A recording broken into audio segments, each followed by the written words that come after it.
Au cours du 16e siècle, l'Église romaine catholique toute puissante avait depuis longtemps perdu son chemin. Elle sera ébranlée dans ses fondements par la réforme protestante.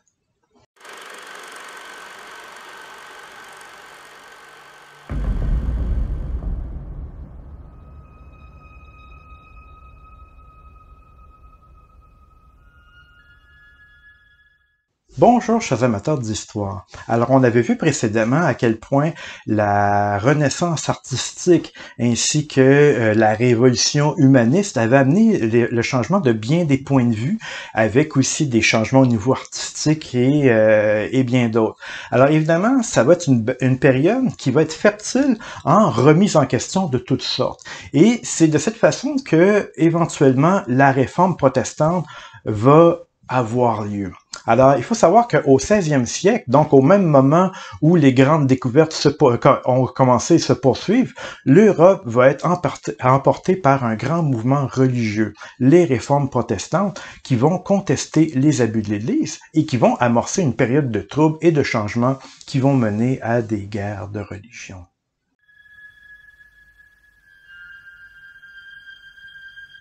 Alors, ce mouvement qu'on appelle la réforme protestante, ce mouvement va avoir plusieurs grandes causes générales, beaucoup de petites causes également, mais les grandes causes générales sont les suivantes.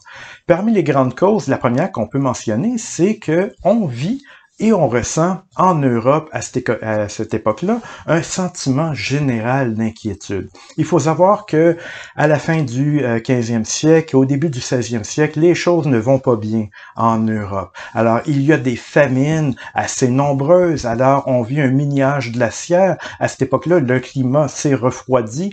Il y a trop de précipitations. Les récoltes pourrissent souvent dans les champs vu qu'il y a trop de pluie. Et de ce fait, la population est déjà affaiblie et par-dessus ça se multiplient les nombreuses épidémies, les fameuses épidémies de peste dont j'ai parlé précédemment, qui commencent avec les croisades et qui se poursuivent dans les siècles qui suivent. Alors donc, à plusieurs occasions, les gens meurent comme des mouches, mais même dans le quotidien, on se rend compte que les conditions d'hygiène déplorables de l'époque, la malnutrition de beaucoup de gens vont faire en sorte que l'espérance de vie est très limitée à l'époque. Et donc, on vit plusieurs tragédies au niveau des villages, au niveau des villes, et les gens sont peu optimistes face à l'avenir. Et c'est une époque où est-ce que la peur de la mort et la peur de bien d'autres choses va se multiplier. Alors, c'est l'époque de la peur de la sorcellerie, la peur du diable. Alors donc, est-ce qu'on est dans une période de fin du monde avec toutes ces épidémies? Les gens se le demandent. Et ils voient là l'action du malin, de l'ennemi, c'est-à-dire du diable. Et évidemment, les sorciers et les sorcières sont ses acolytes. Alors, on les soupçonne d'empoisonner les puits. Alors donc, elle et malheureusement les Juifs également. Et donc, les gens sont de plus en plus angoissés. Et toutes sortes de peurs ressortent. La peur du diable, comme je l'ai dit, la peur des sorciers, de la sorcellerie, mais la peur du loup également. Alors, avec le refroidissement du climat, avec le manque de nourriture, les loups se retrouvent de plus en plus proches des établissements urbains. Alors donc, les gens craignent de plus en plus le loup. C'est pas pour rien si, à cette époque-là, se multiplient les histoires de loups, du petit chaperon rouge aux histoires de loups-garous. Alors donc, c'est une période fertile en histoire sur les loups. Alors donc, il y a un parfum de fin du monde. Les gens ont peur de la mort. Hein? Donc, c'est ce qu'un auteur appelé Jean Delumeau va appeler l'histoire de la peur en Occident. Donc, au 16e siècle, les gens ont peur. Et normalement, quand on a peur de la mort ou peur de toute autre chose, alors où est-ce qu'on se tourne pour se rassurer normalement? On se tourne vers Dieu, on se tourne vers l'Église, on se tourne vers la prière. Le problème, et c'est là que vient la seconde cause de la réforme protestante, c'est que l'Église vers laquelle on se tourne à l'époque, l'Église n'est pas à la hauteur. L'Église est décadente. L'Église est en déclin à bien des égards. Il faut savoir que les prêtres de cette époque-là sont mal formés, ils sont souvent pauvres, je parle des curés dans les campagnes, et ils sont souvent débauchés, faute de discipline. Alors donc, il y a un manque de discipline dans dans le cadre de l'Église, beaucoup d'incompétents y sévissent à cette époque-là, depuis le début de l'Église féodale dont j'ai parlé auparavant. Alors donc, déjà, on manque de gens compétents au sein de l'Église, du moins dans les basses classes de l'Église. Mais les exemples viennent de haut parce que chez les hauts placés, chez les hauts dignitaires de l'Église comme le pape et les cardinaux et les évêques, on s'y conduit très mal. Alors le Vatican, à cette époque-là, baigne dans les scandales. Il y aura déjà un grand scandale vers la fin du Moyen-Âge qu'on va appeler le Grand Schisme d'Occident, qui commence en 1378, où est-ce que finalement, suite à des disputes entre les cardinaux, on finit par avoir deux papes en même temps, deux papes, l'un à Avignon en France et un autre à Rome, et les deux s'excommunient mutuellement. Ça fait pas très sérieux, jusqu'à temps qu'on nomme un troisième pape, mais alors que le nouveau pape arrive, les deux autres refusent de se retirer. Donc, c'est un immense scandale qui va avoir lieu à l'époque et qui va enlever beaucoup de crédibilité à l'Église. Mais d'autre part, ces papes se conduisent très mal. Alors, il y a plusieurs papes débauchés. Le plus bel exemple, c'est Alexandre VI, qui vient de la famille des Borgia et qui va favoriser sa famille, à son fils César Borgia, qui va jouir beaucoup de sa protection. Oui, un pape avec un fils, effectivement, et sa propre fille. Les deux sont illégitimes, va se marier auprès des grandes familles. Et qu'est-ce qui va arriver? C'est que cette famille qui baigne dans les scandales, dans la corruption, dans les assassinats, les meurtres et tout. Alors donc, ça va faire beaucoup de tort à la réputation de l'Église. Et juste pour vous dire à quel point, à l'époque, il y avait de la corruption, c'est que dans le fond, les pontificats, la charge d'être pontife, d'être évêque ou cardinal, ces charges-là, on vous les confie en fonction de votre appartenance à certaines grandes familles. Donc, les pontificats sont des affaires de famille. Un bel exemple que j'aime bien mentionner en classe, c'est l'histoire de Jean de Médicis. Et on a vu dans une capsule précédente à quel point les Médicis, cette famille de banquiers de Florence, était très importante. Alors, l'un d'entre eux va finir par être élu cardinal. Jean de Médicis, il va devenir cardinal à l'âge de 13 ans. Ce qui nous permet de douter de ses compétences à seulement 13 ans pour être un des princes de l'Église. Et plus tard, il va continuer à grimper les échelons grâce à ses contacts à gauche et à droite, et il va finir par devenir pape à seulement 37 ans pour devenir Léon X. Alors, ça vous donne une idée comme quoi la compétence est un élément secondaire par rapport à votre appartenance à telle ou telle grande famille. Ce qui veut dire que l'Église est rarement à la hauteur à cette époque-là. Beaucoup de gens incompétents, mais bien fortunés, vont y résider. Et d'ailleurs, alors que les gens crèvent de faim dans les campagnes, on voit les évêques avec des habits brodés d'or. Même chose pour le pape ou tous les hauts dignitaires de l'Église.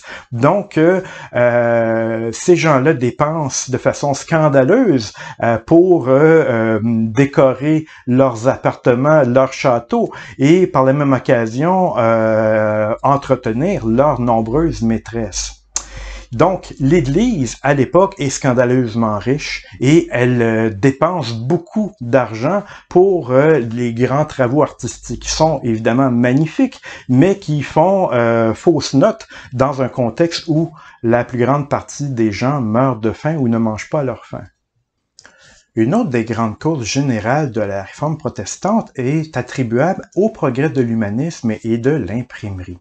C'est que, effectivement, les humanistes, dont on parlait dans la capsule précédente, qui sont des gens instruits, vont développer un esprit rationnel et eux-mêmes, avec beaucoup de connaissances, vont être capables de lire et d'interpréter les écrits sacrés. Il faut savoir que pendant longtemps, la Bible n'était rédigée qu'en latin et donc elle était accessible à très peu de gens finalement. Et l'Église avait tendance à interdire la traduction de la Bible dans des langues plus communes. Et elle voulait garder le monopole en quelque sorte de la Bible. Mais maintenant que beaucoup de gens sont instruits dans le latin et même dans le grec, ils sont capables de lire la Bible et d'avoir eux-mêmes leur propre interprétation. Alors, et leurs interprétations, souvent, vont différer de celles de l'Église.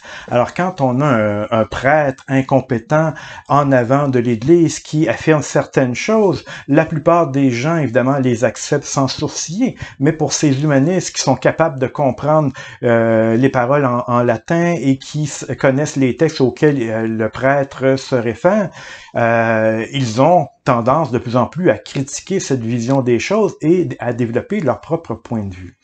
Et ce qui va en plus accélérer les choses, c'est que maintenant que l'imprimerie existe et que de nombreux humanistes commencent à publier des livres qui sont diffusés rapidement, les idées des humanistes qui contestent l'Église vont être diffusées rapidement et partout en Europe par le biais de l'imprimerie. Alors, pour la première fois de son existence, l'Église va avoir à forte partie au niveau intellectuel. Un autre élément qui entre en ligne de compte dans le développement de la réforme protestante, c'est le sentiment national qui se développe à bien des égards. C'est que les rois qui étaient faibles au début du Moyen-Âge, donc qui avaient de la difficulté à contrôler leur pays, bien dans plusieurs royaumes, ces rois commencent à reprendre du poil de la bête. Ces rois commencent à mieux contrôler leurs États.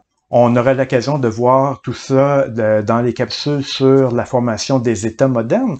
Mais donc, ces rois veulent de plus en plus contrôler leurs États.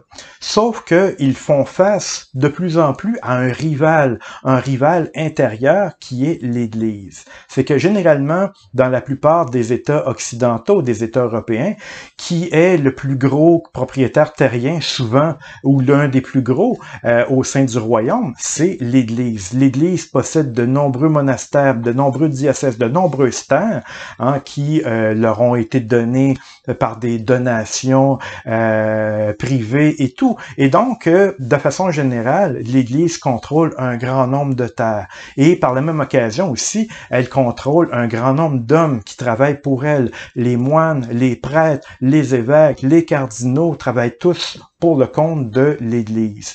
Alors, pour le roi, l'Église devient, dans son royaume, un État à l'intérieur de l'État et un rival jusqu'à un certain point parce que les hommes ecclésiastiques, les hommes de l'Église obéissent à leurs propres règles, ont leur propre police et échappent donc à la justice temporelle, c'est-à-dire la justice des rois.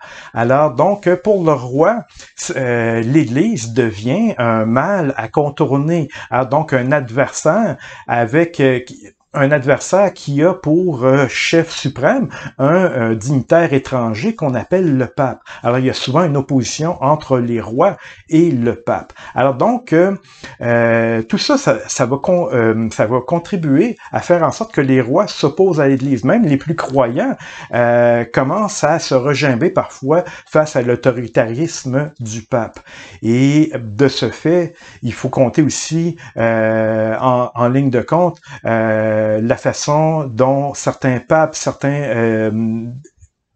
évêques ou certains cardinaux se comportent donc et alimentent la rubrique scandaleuse. Donc les rois se disent mais pourquoi j'obéirais au pape s'il se conduit comme un mauvais chrétien? Alors donc les rois vont parfois s'opposer au discours de l'Église et s'opposer à certaines actions de l'Église qui va favoriser parfois la révolte la protestante. Mais l'étincelle qui va mettre le feu aux poudres ou la proverbiale goutte qui va faire déborder le vase, c'est la question des indulgences. Qu'est-ce que c'est les indulgences? Il faut revenir un peu à ce qu'on avait vu à l'occasion des croisades. Rappelons-nous qu'il y a un phénomène qui existe au Moyen-Âge et qui existe encore de nos jours, qui est le pèlerinage. Qu'est-ce qu'un pèlerinage? C'est lorsque des gens, des chrétiens, mais ça existe également dans d'autres religions, des chrétiens vont aller sur les routes pour se rendre jusqu'à un lieu saint. Parfois, c'est quelque chose d'un peu plus proche comme Saint-Jacques de Compostelle, mais ça peut être jusqu'en Terre Sainte. Donc, c'est un voyage spirituel, un voyage initiatique dans lequel, finalement, en contemplant les lieux saints, en contemplant des reliques, les reliques, rappelons-nous, ce sont des restes de saints, donc des restes de parties de corps de saints qui, semble-t-il, ont conservé une certaine sainteté, une certaine aura, et en s'abreuvant, en contemplant ces reliques, en contemplant ces lieux saints, le chrétien se rapprocherait de Dieu. Il se rapproche de Dieu à un tel point que finalement, on considère que cette démarche l'amène à se rapprocher du paradis. Et là-dessus, permettez-moi de faire un petit cours de théologie 101. Alors, pour les chrétiens, à cette époque-là, il y a 3 avenues pour le chrétien qui meurt et donc qui trépasse et qui s'en va vers l'au-delà. Alors, pour ceux qui ont mal agi durant leur vie, qui ont été de mauvais chrétiens, leur destination toute trouvée est l'enfer, où est-ce qu'ils vont souffrir éternellement. Mais ceux qui ont suivi avec vigilance et avec leur foi les préceptes de Dieu, eux vont se retrouver tout naturellement au paradis. Sauf que avec le temps, au Moyen Âge, on va finir par se dire que bien des gens ne peuvent pas aspirer réellement à aller au paradis, du moins pas immédiatement, alors qu'ils ne méritent pas vraiment de souffrir éternellement pour les quelques fautes qu'ils ont commis de leur vivant. C'est là qu'au Moyen Âge, on va inventer une voie médiane qu'on appelle le purgatoire. Le purgatoire qui vient du mot purger. Alors donc, c'est que les chrétiens un peu douteux, qui ont un bon fond, mais qui n'ont pas agi correctement à tout moment, ces gens-là pourront expier, purger leur peine, expier leur péché, en attendant éventuellement d'accéder au paradis. Alors, le purgatoire, c'est comme la salle d'attente du paradis. Alors, on va se purifier dans le purgatoire pour ensuite accéder aux hautes sphères du paradis. Alors donc, ces voyages initiatiques, ces pèlerinages, on prétend de plus en plus vers la fin du Moyen Âge qu'ils permettent de s'éliminer quelques années de purgatoire pour accéder plus rapidement au ciel. Et entre autres, c'est la contemplation des reliques qui aide le chrétien à se débarrasser de plusieurs années de purgatoire en étant investi de la sainteté de la relique. Alors, un problème va éventuellement voir le jour. C'est que c'est bien agréable, donc, pour tous ces pèlerins de pouvoir faire cette démarche pour se purifier et se rapprocher du paradis, mais bien des gens ne peuvent se le permettre pour des raisons de santé et toutes sortes d'autres raisons. Alors, l'Église va finir par leur trouver un moyen pour suppléer à ça. Il s'agit d'envoyer quelqu'un d'autre à leur place, en leur nom, qui vont prier pour eux, qui vont faire le voyage pour eux, qui vont contempler les reliques pour eux. Alors, on va pouvoir payer quelqu'un qui va faire le pèlerinage à notre place et obtenir les bienfaits de ce pèlerinage pour nous-mêmes. Alors, c'est ce qu'on va appeler les indulgences. Alors, c'est comme ça que les indulgences vont commencer. C'est sur ce principe-là qu'elles vont débuter. Mais de plus en plus, les indulgences, on va les voir dans les hautes sphères de l'Église comme une occasion d'affaires, une occasion de s'enrichir. Et en fait, c'est le pape Léon X dont je parlais précédemment, l'ancien Jean de Médicis, qui aura l'idée de maximiser les profits des indulgences et des multiplier. Tout ça pour financer les travaux de Saint-Pierre de Rome, qui coûtent extrêmement cher à l'époque. Alors, on va émettre un grand nombre d'indulgences et l'Église va s'enrichir considérablement de tous ces gens qui veulent s'enlever des années de purgatoire et qui payent l'Église avec leur propre argent. Et on assiste ici donc à un abus du système. Alors on sauve les âmes avec une certaine désinvolture grâce aux indulgences. Et il y aura toute une comptabilité qui va s'effectuer à cette occasion-là. Quand on contemple des reliques qu'on doit payer pour voir, eh bien on va calculer pour chaque relique qu'est-ce que ça nous vaut comme année ou jour de purgatoire en moins. Alors donc il y a toute une comptabilité du ciel qui va s'établir par la même occasion. Et évidemment, l'Église, par ce moyen-là, va un peu perdre son âme. Alors, c'est pour toutes ces raisons, finalement, que l'Église va perdre beaucoup de sa renommée, beaucoup de sa crédibilité.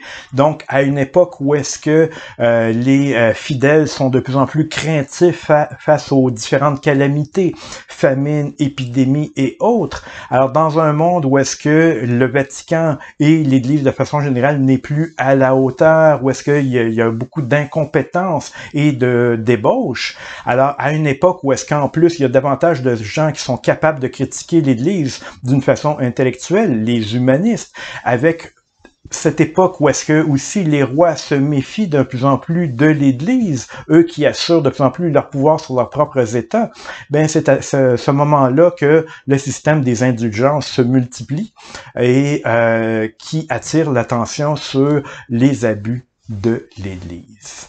Et c'est comme ça que, éventuellement, un moine, parmi tant d'autres, va se dresser face à l'Église, un certain Martin Luther.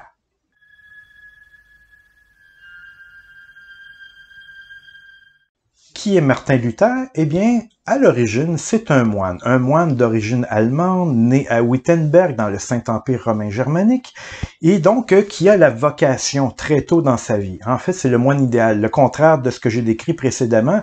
Donc, un moine instruit, dévoué, et qui réfléchit constamment à propos de sa foi. Alors donc, il a une vocation très précoce, il voyage jusqu'à Rome, il a un parcours d'instruction et de réflexion hors du commun, et éventuellement, lors de son séjour à Rome, il fait une découverte personnelle. Selon lui, le juste vit de sa foi. Et il commence à prêcher. Et il donne une nouvelle espérance à ses fidèles par sa nouvelle présentation de la foi. Pour lui, la foi compte avant tout.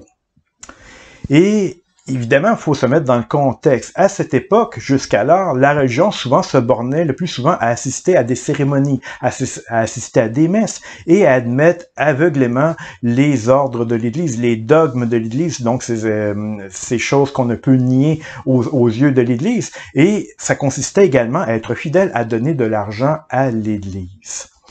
Mais selon Martin Luther à l'époque, donc qui continue son cheminement personnel, selon Martin Luther, la religion doit être une communion entre l'homme et son créateur. Alors déjà, on peut voir que Martin Luther avait une bonne part de réflexion dans son esprit lorsque il va faire une rencontre et une découverte qui va l'estomaquer. En 1516, éclatera la fameuse affaire des reliques. C'est que lors d'une visite chez un de ses amis, Frédéric de Saxe, un personnage important au sein du Saint-Empire romain et germanique, un homme riche également, Frédéric de Saxe, son ami, était un homme très pieux et aussi très riche qui avait amassé avec le temps une grande collection de reliques. Alors donc, il avait acheté des reliques de saints à gauche et à droite. La plupart étaient probablement fausses, ce n'est pas la totalité. Alors, il était fier d'avoir une grande collection.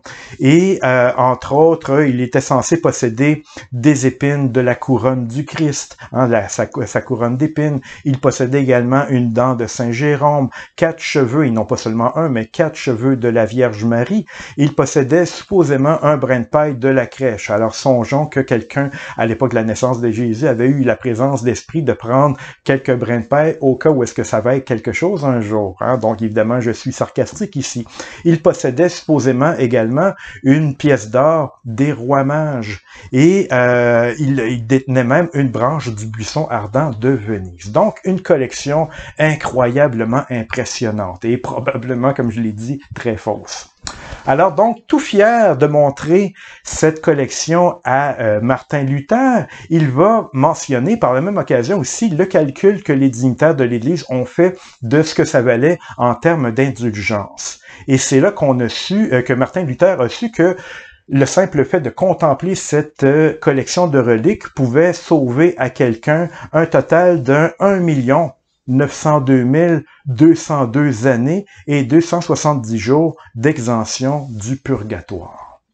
Selon Martin Luther, ce sont des balivernes. Et Martin Luther prend réellement conscience à cette occasion-là à quel point le système des indulgences est une supercherie, une arnaque de la part de l'Église. Et il va entreprendre de dénoncer ce système des indulgences.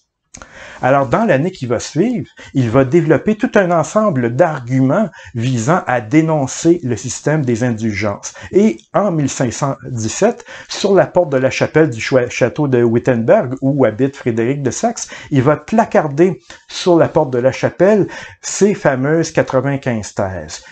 Ces 95 thèses contre les indulgences. Quand on parle de thèses ici, on parle de 95 arguments qui dénoncent les indulgences. Il les avait écrits en latin, étant un être extrêmement instruit, mais quelqu'un va s'efforcer de faire une copie de ces 95 thèses et va les traduire en allemand. Et on va même les imprimer. Et de ce fait, les premières copies des 95 thèses de Martin Luther vont partir comme des petits pains chauds. Et on va les réimprimer et réimprimer à nouveau. Pour un total de 20 réimpressions et 300 000 exemplaires. 300 000 exemplaires à la toute fin du Moyen Âge, à l'époque du début de l'imprimerie, c'est un véritable succès de librairie. C'est un véritable best-seller que Martin Luther va publier à cette occasion-là. Alors, on se les arrache ces 95 thèses, et donc cet argumentaire de Martin Luther fait le tour de l'Europe, ce qui va mettre l'Église en sérieuse difficulté. Surtout que quand on regarde attentivement l'ensemble des 95 thèses de Martin Luther, on se prend à constater que ce sont des arguments difficiles à parer. Hein? Donc, ce sont des arguments irréfutables pour la plupart. Alors, Martin Luther avait très bien fait son travail. Alors donc, tout le monde s'arrache les 95 thèses de Martin Luther, et pendant que l'Église tente d'obliger Luther à se rétracter, à dire qu'il s'est trompé, lui, au contraire, Martin Luther s'attaque au clergé et à ses richesses scandaleuses. Donc, de plus en plus, il va s'attaquer ouvertement à l'Église, il va s'attaquer au comportement scandaleux de l'Église, et de la sorte, il va gagner de plus en plus d'adhérents. Évidemment, l'Église ne reste pas inactive. Rome va commencer par l'excommunier en 1520, mais Luther ne s'en soucie pas. Les évêques vont finir même par brûler les livres de Martin Luther dans toutes les villes, mais lui, en guise de réponse, il va brûler la bulle papale qui le condamne et qui l'excommunie. Alors bref, Martin Luther reste un contestant de l'Église. Alors le pape veut sa tête. Le pape veut se débarrasser de lui, mais le problème pour le pape, c'est que Martin Luther va rester sous la protection de l'empereur Charles Quint. Rappelez-vous que les empereurs et les rois s'opposent de plus en plus au pape qu'ils voient comme un rival. Alors, il n'est pas question, aux yeux de l'empereur Charles Quint, tout religieux qu'il soit, que le pape prenne l'autorité d'exécuter un de ses sujets. Alors donc, Martin Luther, à ce moment-là, n'est pas inquiété directement par le pouvoir de l'Église et il peut rester vivant. Donc, le pape est dans l'impossibilité de faire exécuter Martin Luther au risque de déplaire aux différents princes allemands. Alors, on va l'inviter à la Diète de Worms, qui est une sorte d'assemblée germanique. Alors donc, pour l'inviter à présenter ses arguments, mais Luther flaire le piège. Il sait qu'on a déjà fait un piège semblable à Jean Hus autrefois qui avait fini par être brûlé vif. Alors donc, Luther refuse de se rétracter. Mais autour de lui, les amis de Martin Luther s'inquiètent pour sa santé. Éventuellement, il va être enlevé par ses propres amis et on va le cacher chez Frédéric de Saxe. Mais durant ce temps où Martin Luther est caché, il ne reste pas inactif pour autant. Alors, il en profite pour traduire la Bible en allemand. Rappelez-vous que la Bible, normalement, n'était jamais traduite dans les langues vulgaires comme on les appelait autrefois. On s'assurait qu'elle reste toujours en latin pour rester inaccessible au plus grand nombre. Mais lui, il l'a traduit en allemand et la première édition va être publiée en 100 000 exemplaires, ce qui est, encore une fois, un immense succès de librairie. Et plus tard, il revient à Wittenberg et 2 ans plus tard, à la tête d'un vaste mouvement de protestation, les fameux protestants. Et ce mouvement de protestation va s'étendre dans toute la population. Et c'est un mouvement qui va grandir très vite et qui va se répandre en Allemagne, dans les pays scandinaves et en Suisse, et éventuellement aussi en Angleterre.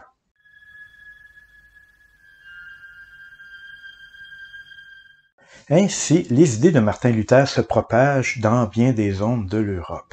Mais rendu à ce point-ci, il serait bon de savoir, mais en quoi exactement Martin Luther s'oppose, sur quel point il s'oppose directement à l'autorité romaine catholique.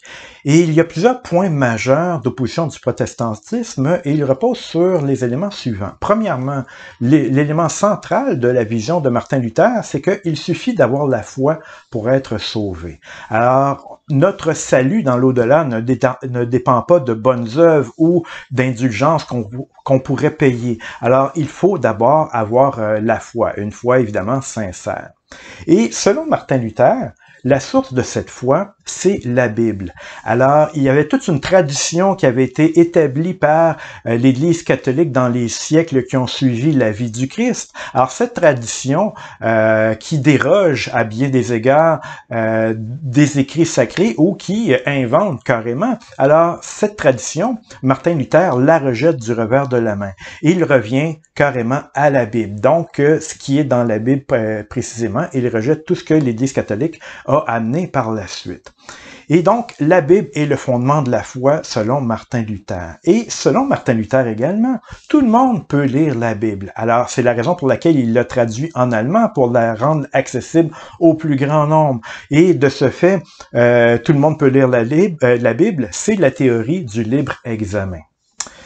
Et d'autre part, toujours selon Martin Luther, chaque chrétien est en rapport direct avec Dieu. Alors donc, le chrétien n'a pas besoin de l'intercession de la Vierge ou des saints. Il faut savoir qu'à l'époque, beaucoup de gens priaient les saints, la Sainte Vierge, les différents saints, Saint François, Saint Pierre ou n'importe quel saint, pour qu'ils intercèdent auprès de Dieu en leur faveur. Alors c'était une pratique courante qui existe encore d'ailleurs dans le catholicisme.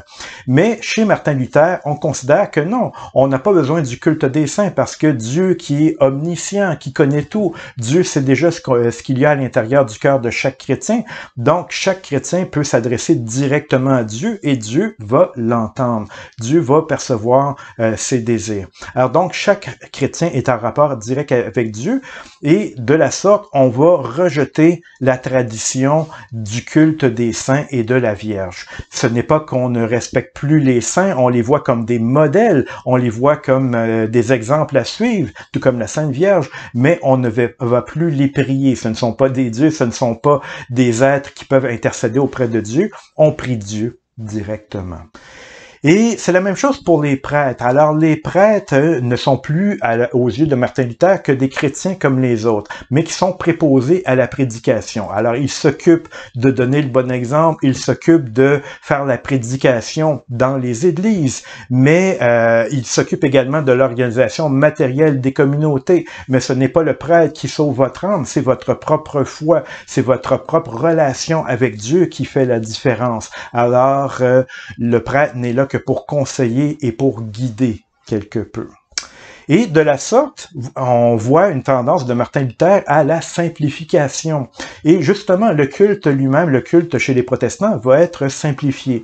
On renonce d'abord à la messe en latin. La messe avait lieu en latin, généralement dans toutes les parties de l'Europe. Alors, l'immense majorité des fidèles entendaient la messe dite en latin, n'y comprenaient guère quelque chose. Et donc, on se contentait de dire Amen et à gauche et à droite. Et d'ailleurs, dans le monde catholique, ça s'est fait jusqu'à Vatican II, donc jusqu'à assez récemment. Donc, dans le monde protestant, la messe va être dite dans la langue locale. Alors, si on est en Allemagne, ça va être en allemand. Si on est en Angleterre, ça va être en anglais, et ainsi de suite. Alors donc, une messe qui n'est plus en latin et avec moins de sacrements. On va simplifier le culte de façon générale. Et autre élément aussi important dans le protestantisme, c'est que les prêtres et également les religieuses, les sœurs, auront désormais le droit de se marier, puisqu'il n'y a aucune indication précise comme quoi le Christ aurait interdit aux prêtres de se marier. Alors, aucune